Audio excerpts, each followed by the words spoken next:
नमस्कार, between the lines with Neeru Ranjan में आपका स्वागत है। आज हम बात करेंगे जस्टिस वर्मा की। जी हाँ, जस्टिस यशवंत वर्मा। उनके खिलाफ 64 पन्नों की जो जांच रिपोर्ट है वो सामने आ गई है। जांच सुप्रीम कोर्ट ने करवाई थी। 4 जो हैं हाई कोर्ट के जो जज हैं, वरिष्ठ जज हैं, उनकी अध्यक्षता में कमेटी बनी थी। कमेटी की रिपोर्ट में क्या है, क्या कहा गया है उसमें, और जस्टिस वर्मा का क्या होगा, उनका अपना तय लगभग माना जा रहा है। लेकिन कैसे कुछ लोग उनको बचाने की कोशिश कर रहे हैं, इस पूरे मुद्दे को आज हम बिटवीन द लाइन समझने की कोशिश करेंगे और सरकार की तैयारियों के बारे में भी जानेंगे कि सरकार क्या तैयारी कर रही है और जस्टिस वर्मा के काले कारनामे कैसे इस रिपोर्ट में सामने आए हैं, ये भी हम अभी समझेंगे। तो सबसे पहले इस रिपोर्ट सुप्रीम कोर्ट की है और सुप्रीम कोर्ट ने इस रिपोर्ट के साथ साथ चीफ जस्टिस जो हैं इंडिया के, उन्होंने राष्ट्रपति को भेज दी थी, सरकार को भेज दी थी और कार्रवाई के लिए कह दिया है कि भाई इनके खिलाफ कार्रवाई होनी चाहिए।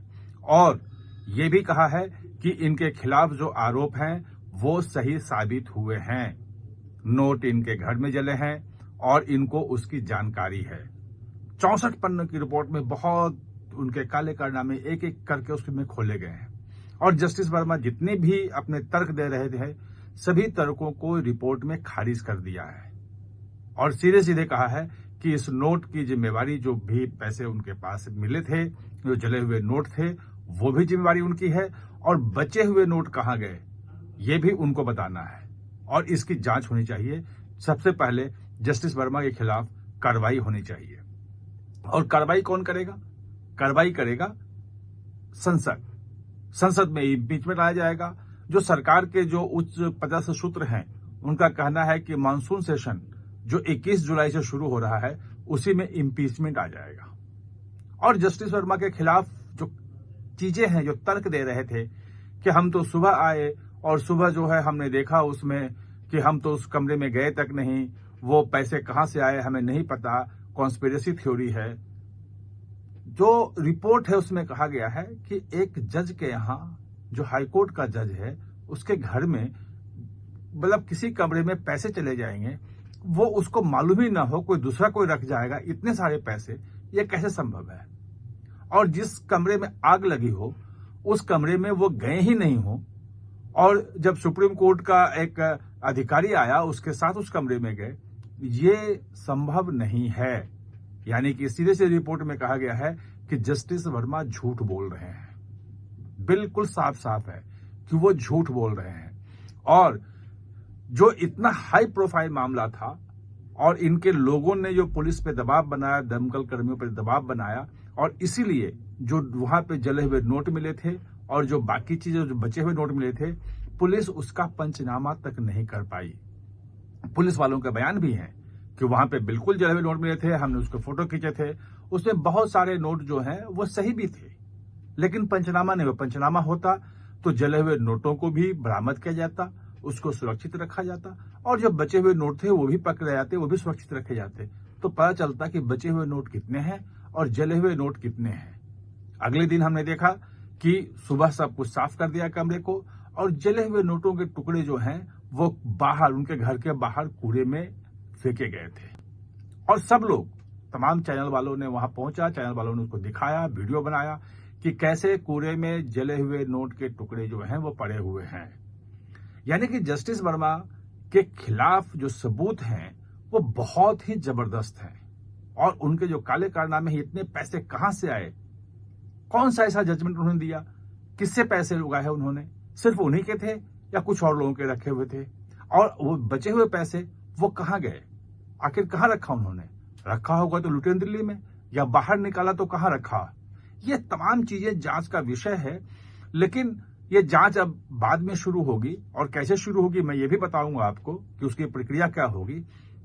लेकिन सबसे पहले जो कपिल सिब्बल उनके बचाव में आए हैं और कपिल सिब्बल का जो कहना है कि भाई इनके खिलाफ जो है इम्पीचमेंट सीधे सीधे लाना ठीक नहीं है, अगर लाया भी जाता है तो इनके खिलाफ फिर से जांच होनी चाहिए। सरकार के सूत्रों का कहना है कि अगर जांच में और एक बार हमने करके इनको सफाई देने की कोशिश की, सब कुछ किया, तो ये सीधे सीधे सुप्रीम कोर्ट के जो चीफ जस्टिस हैं उनका अपमान होगा। यानी कि उनका जो विवेक है, उनकी जो रिपोर्ट है, उनकी जो चिट्ठी है, उसको नकार रहे हैं, क्योंकि वो सीधे सीधे अपनी चिट्ठी में लिख रहे हैं सरकार को कि इनको इम्पीच किया जाए, इनके खिलाफ ये रिपोर्ट है और इस रिपोर्ट में ये दोषी पाए जाते हैं। और इन्होंने जितनी सफाई दी है वो सारी सफाई जो है वो वाहियात है, उसमें कोई दम नहीं है और इनके खिलाफ जो है वो कार्रवाई सुनिश्चित की जाए। तो क्या कपिल सिब्बल की बात सरकार मानेगी या सुप्रीम कोर्ट ऑफ इंडिया के जो चीफ जस्टिस है उनकी बात मानेगी? निश्चित रूप से उनकी बात मानेगी और मानसून सेशन में उनके खिलाफ जो है वो इम्पीचमेंट का प्रस्ताव आएगा। कपिल सिब्बल अभी सपा के सहयोग से जीते थे, कांग्रेस में भी नहीं है, किसी पार्टी में नहीं है, वरिष्ठ वकील हैं, वो अपना एक रखते हैं, तो किसी पार्टी की वो लाइन नहीं है। और सभी पार्टियां इस मामले में लगभग एक मत हैं कि इनके खिलाफ इम्पीचमेंट आए, महाभियोग का प्रस्ताव आए और सर्वसम्मति से इनको हटाया जाए। सरकार की भी कोशिश यही है। और आपको ध्यान होगा, पिछले वीडियो हमने बताया था कि सरकार ने किस ढंग से किरेन रिजिजू को सर्वसम्मति बनाने की जिम्मेवारी सौंपी है। और किरेन रिजिजू जो हैं वो सभी जो दल हैं, राजनीतिक दल हैं, उनसे बात कर रहे हैं। संसदीय कार्य मंत्री होने के नाते वो सभी दलों से बात कर रहे हैं, बात उनकी हुई भी है। और जो कहा जा रहा है कि लगभग सभी दल इस मामले में एक मत हैं कि जस्टिस वर्मा के खिलाफ इम्पीचमेंट लाया जाए। इम्पीचमेंट राज्यसभा में आएगा 50 सांसदों के हस्ताक्षर के साथ, या लोकसभा में आएगा 100 सांसदों के हस्ताक्षर के साथ। ये देखना बाकी है कि कहां आता है, सरकार की स्ट्रेटेजी होगी। लेकिन अगर सर्वसम्मति है तो उनके इम्पीचमेंट में मुश्किल से 1 या 2 दिन लगेगा। और जो इम्पीचमेंट की प्रक्रिया है कि एक बार इम्पीचमेंट का प्रस्ताव आने के बाद जो संसद में एक कमेटी गठित होती है, जिसमें सीजेआई का एक नुमाइंदा होता है, एक हाईकोर्ट का जज होता है और एक जो है जुरिस्ट कोई विधिवेता होता है, उसकी जरूरत नहीं पड़ेगी, क्योंकि पहले ही चीफ जस्टिस ऑफ इंडिया ने जब लिख दिया है और उनकी 4 सदस्यों की कमेटी जो है उसकी जांच में दोषी पाया गया है, इनको अपनी सफाई का मौका भी दिया गया उसके सामने, तो अब दोबारा जांच और दोबारा सफाई देने के मौका नहीं दिया जाएगा। ये बिल्कुल सरकार की तरफ से क्लियर है। यानी कि जुलाई के अंत तक जस्टिस वर्मा जो हैं वो अपने पद से हट जाएंगे और यहां से शुरू होगी असली कहानी। असली कहानी यही शुरू होनी है, क्योंकि उसके बाद जैसे वो अपने पद से हटेंगे तो उनको एक हाईकोर्ट के जज के नाते जो इम्यूनिटी मिली हुई है वो खत्म हो जाएगी। और इम्यूनिटी खत्म होते ही उनके खिलाफ सीबीआई भी एफआईआर दर्ज करके जांच करेगी, उनसे पूछताछ करेगी और ईडी भी मनी लॉन्ड्रिंग के तहत जांच करेगी कि आखिर इतने पैसे आए कहां से और गए कहां। और ये जब जांच होगी तो अभी तक जस्टिस वर्मा जब से वो जज बने हैं तब से लेके अभी तक उनकी कमाई क्या है, उनके परिवार वालों की संपत्तियां कितनी है, वो संपत्तियां जो इस बीच में बनाई गई हैं वो कहीं उनकी आय से अधिक तो नहीं है, उनके परिवार वालों के आय के साधन क्या क्या है, वो तमाम चीजें जानी जाएंगी, सब चीजें जांची जाएंगी।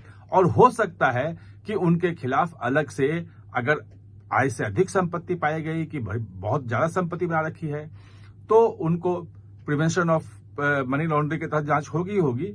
लेकिन एक भ्रष्टाचार निरोधक जो कानून है उसके तहत भी उनके खिलाफ सीबीआई एफआईआर दर्ज कर सकती है और जांच शुरू कर सकती है। तो ईडी और सीबीआई की एंट्री जैसे ही होगी तो जस्टिस वर्मा को गिरफ्तार भी हो सकता है, किया जा सकता है और उनको उनसे हिरासत में लेकर के पूछताछ भी किया सकती है कि सचमुच में अब बताएं कि क्या क्या हुआ था।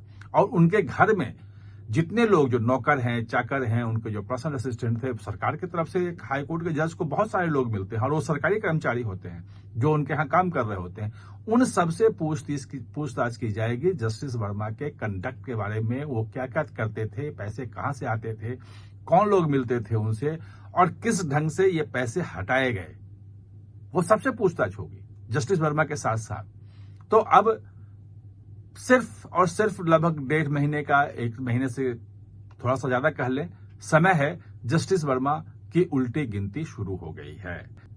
आप हमारे साथ चर्चा में जुड़े, इसके लिए बहुत बहुत धन्यवाद।